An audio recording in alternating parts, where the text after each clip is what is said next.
लाला जी की जैसे जैसे नॉलेज बढ़ रही है वैसे वैसे उनकी एक्साइटमेंट और क्यूरोसिटी बढ़ रही है। तो लाला जी ने बोला यार धंधा कल ही स्टार्ट कर दूंगा। बनिए ने कहा ना लाला जी ना, यही आप करते आ रहे हो, पहले आप पूरा तो समझ लो। लाला जी बोले तो फिर बताओ ये स्ट्रैटेजिक मोड क्या होता है। तो बनिए ने कहा कि मैं एक ब्रांड का एग्जाम्पल देके समझाता हूँ। एक स्पिरिचुअल ब्रांड उठाते हैं, उसका स्ट्रैटेजिक मोड क्या हो सकता है। पंडित जी का वो नेटवर्क बनाए, जब वो पंडित जी का नेटवर्क बनाता है तो जब पंडित जी कोई बात बोलते हैं तो उसको कस्टमर सीरियसली लेता है। और भारत में तो घर घर में पूजा हो रही है, तो आपका प्रोडक्ट घर घर पहुंच गया पंडित जी के नेटवर्क से। Cultural positioning, not just a commodity.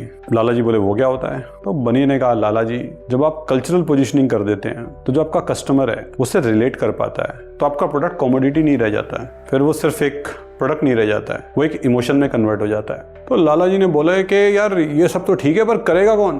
बनिए ने कहा लाला जी इसी की तो बात होती है फाउंडर्स अथॉरिटी, आपका पर्सनल ब्रांड मैसेज। अब जैसे मैं ऑनलाइन सेल्स के बिजनेस में हूँ तो मैं उसका कंटेंट बना रहा हूँ, आपका स्पिरिचुअल है तो आप अपना स्पिरिचुअल कंटेंट बनाइए। लाला जी को बात समझ में आ गई। लाला जी बोले और क्या कर सकता हूँ। अब लाला जी बिल्कुल क्यूरियस होते जा रहे हैं।